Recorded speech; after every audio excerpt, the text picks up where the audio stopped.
تو اس کے صاف معنی یہ ہیں کہ معاشرے کو زندگی سے وسیع دلچسپی نہیں رہی یا تجربات کو قبول کرنے کی ہمت نہیں پڑتی۔ جب ادب مرنے لگے تو ادیبوں ہی کو نہیں بلکہ سارے معاشرے کو دعائے قنوت پڑھنی چاہیے۔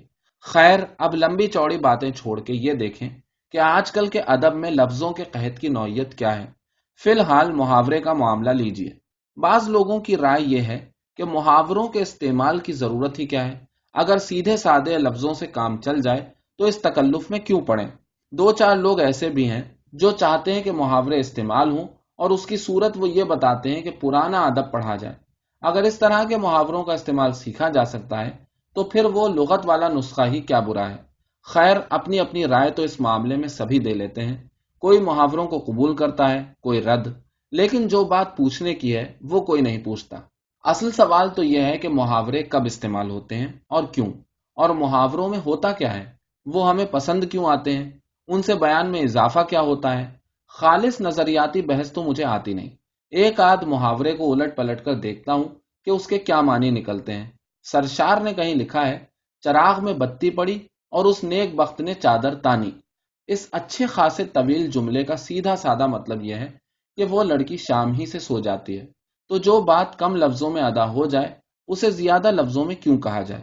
اس سے فائدہ یہ ہے کہ جملے کا اصل مطلب وہ نہیں جو میں نے بیان کیا ہے، بلکہ اس سے کہیں زیادہ ہے۔ شام ہونا تو فطرت کا عمل ہے، چراغ میں بتی پڑنا انسانوں کی دنیا کا عمل ہے جو ایک فطری عمل کے ساتھ وقوع پذیر ہوتا ہے، اور یہ عمل خاصا ہنگامہ خیز ہے۔ جن لوگوں نے وہ زمانہ دیکھا ہے جب سرسوں کے تیل کے چراغ جلتے تھے، انہیں یاد ہوگا کہ چراغ میں بتی پڑنے کے بعد کتنی چل پول مچتی تھی۔ اندھیرا ہو چلا، ادھر بتی کے لیے روئی ڈھونڈی جا رہی ہے، روئی مل گئی تو جلدی میں بتی ٹھیک طرح نہیں بٹی جا رہی، کبھی بہت موٹی ہو گئی، کبھی بہت پتلی۔ دوسری طرف بچے بڑی بہن کے ہاتھ سے روئی چھین رہے ہیں، یہی وقت کھانا پکنے کا ہے، توے پر روٹی نظر نہیں آ رہی، روٹی پکانے والی الگ چلا رہی ہے، وغیرہ وغیرہ۔ چراغ میں بتی پڑنے کے معنی محض یہ نہیں کہ شام ہو گئی۔ اس فقرے کے ساتھ اجتماعی زندگی کا ایک پورا منظر سامنے آتا ہے۔ اس محاورے میں فطرت کی زندگی اور انسانی زندگی گھل مل کر ایک ہو گئی ہے، بلکہ شام کے اندھیرے اور سناٹے پر انسانوں کی زندگی کی ہمہ ہمی غالب آ گئی ہے۔ سرشار نے یہ نہیں کہا کہ سورج غروب ہوتے ہی سو جانا صحت کے لیے مضر ہے، انہیں تو اس پر تعجب ہوا ہے کہ ایسے وقت جب گھر کے چھوٹے بڑے سب ایک جگہ جمع ہوں اور اتنی چہل پہل ہو رہی ہو، ایک آدمی سب سے منہ موڑ کر الگ جا لیٹے۔ انہیں اعتراض یہ ہے کہ سونے والی نے اجتماعی زندگی سے بے تعلقی کیسے برتی۔ پھر چادر تاننا بھی سو جانے سے مختلف چیز ہے۔ اس میں ایک اکتاہٹ کا احساس ہے، یعنی آدمی زندگی کی سرگرمیوں سے تھک جانے کے بعد ایک شعوری فعل کے ذریعے اپنے آپ کو دوسروں سے الگ کر کے چادر کے نیچے پناہ لیتا ہے۔ سرشار نے محض ایک واقعہ نہیں بیان کیا، بلکہ عام انسانوں کے طرز عمل کا تقاضا دکھایا ہے۔ اس انفرادی فعل کے پیچھے سے اجتماعی زندگی جھانک رہی ہے۔ محاوروں کے ذریعے پس منظر اور پیش منظر ایک دوسرے میں پیوست ہو گئے ہیں۔ اب ایک اور ضرب المثل لیجئے، بلی کے بھاگوں چھینکا ٹوٹا۔ اس میں ایک عمومی تصور ایک خاص واقعے کی شکل میں پیش کیا گیا ہے۔ یہ ایک استعارہ ہے جو بقول ارسطو شاعری کی جان ہے۔ تو ایسے بھی محاورے اور ضرب الامثال ہوتی ہیں جو محض بیان سے آگے بڑھ کے شاعری بن جاتی ہیں۔ پھر مندرجہ بالا فقرے میں گھریلو زندگی کے کئی پہلو نظر آتے ہیں، خاص طور سے بعض جانوروں کو انسانوں کی زندگی میں جو دخل ہے اس کی طرف بھی اشارہ ملتا ہے۔ غرض محاوروں میں اجتماعی زندگی کی تصویریں، سماج کے تصورات اور معتقدات، انسان، فطرت اور کائنات کے متعلق سماج کا رویہ، یہ سب باتیں جھلکتی ہیں جن میں سماج کی پوری شخصیت بستی ہے۔ محاورہ استعمال کرنے کا فائدہ یہ ہے کہ اس کے ذریعے انفرادی تجربے کو اجتماعی تجربے کے پس منظر میں دیکھا جا سکتا ہے۔ محاورہ فرد کو معاشرے میں گھلا دیتا ہے، تخصیص میں تعمیم اور تعمیم میں تخصیص پیدا کر دیتا ہے۔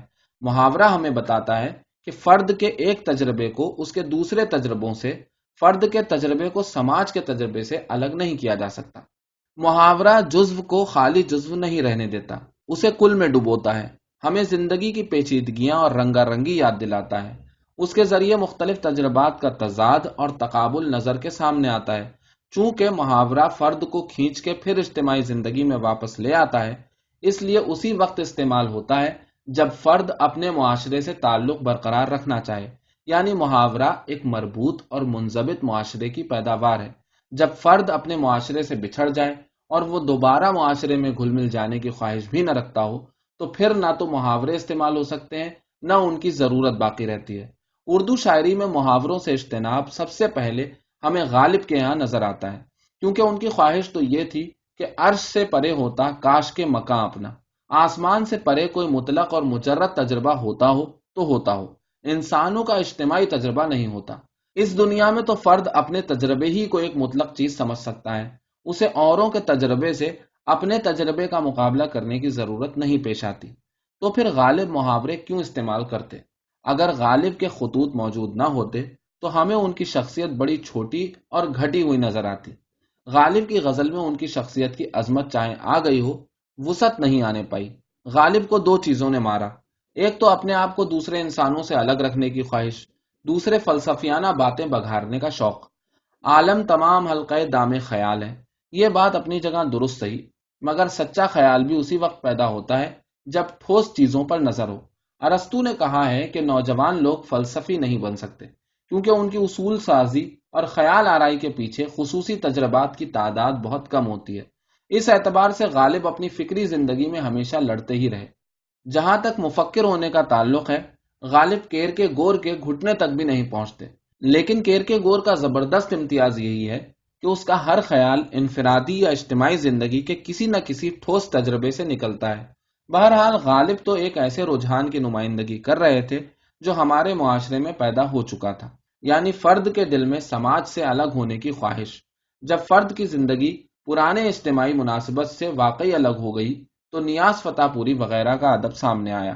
ان لوگوں کا عقیدہ تھا کہ ادیب کے تجربات عام انسانوں کے تجربات سے الگ اور جمالیاتی نوعیت کے ہوتے ہیں، اور ادیب تصورات کی دنیا میں رہتا ہے۔ فارسی اور عربی کے الفاظ کی تعداد زیادہ ہو جانے کے یہی معنی ہے۔ ان ادیبوں کو تو یہی منظور تھا کہ اپنے تجربات کا اختصاص اور ندرت دکھائیں اور اجتماعی تجربات کا سایہ تک اپنے ذہن پر نہ پڑنے پائے۔ چنانچہ محاورے اسی لیے ترک کیے گئے تاکہ اجتماعی زندگی بن بلائے مہمان کی طرح نہ گھس پڑے۔ رہے سن 36 کے بعد والے ادیب تو عقیدے کے اعتبار سے تو وہ اجتماعی زندگی کے قائل تھے، مگر خاندان، مذہب وغیرہ سماجی اداروں پر یقین نہ رکھتے تھے، یعنی وہ موجودہ اجتماعی زندگی کو رد کر کے اپنا تعلق ایک آئندہ اور خیالی اجتماعی زندگی استوار کرنا چاہتے تھے۔ پھر دوسری طرف کسی طرح کی اجتماعی زندگی سے انہیں جذباتی علاقہ نہ تھا، اس کے مشاہدے کی خواہش ضرور تھی۔ یہاں میں ایک عام رجحان کا ذکر کر رہا ہوں۔ انفرادی حیثیت سے احمد علی، عصمت چغتائی، انتظار حسین وغیرہ میں زندگی سے محبت نظر آتی ہے۔ جو لوگ اجتماعی زندگی سے اس بری طرح کٹ گئے ہوں وہ اگر چاہیں بھی تو محاورے استعمال نہیں کر سکتے، کیونکہ اجتماعی زندگی ان کی شخصیت میں اس طرح جذب ہی نہیں ہوئی جیسے سرشار، نذیر احمد اور راشد الخیری میں رس بس گئی تھی۔ یہ لوگ چراغ میں بتی پڑی کہہ ہی نہیں سکتے، کیونکہ شام کے تصور کے ساتھ ان کے ذہن میں اجتماعی زندگی کا کوئی منظر نہیں ابھرتا۔ یہ تو چادر تاننا بھی نہیں کہہ سکتے، کیونکہ انہیں انسانوں کے چھوٹے سے چھوٹے فعل سے وہ دلچسپی نہیں جو سرشار کو تھی۔ یہ لوگ تو ایسی جگہ محض سونا کہیں گے، یعنی ایسا لفظ استعمال کریں گے جو ایک جسمانی فعل تو ضرور دکھائے مگر انسانی مناسبات سے خالی ہو۔ تو محاورے کا مسئلہ محض ادبی مسئلہ نہیں، بلکہ ہماری پوری انفرادی اور اجتماعی زندگی کا مسئلہ ہے۔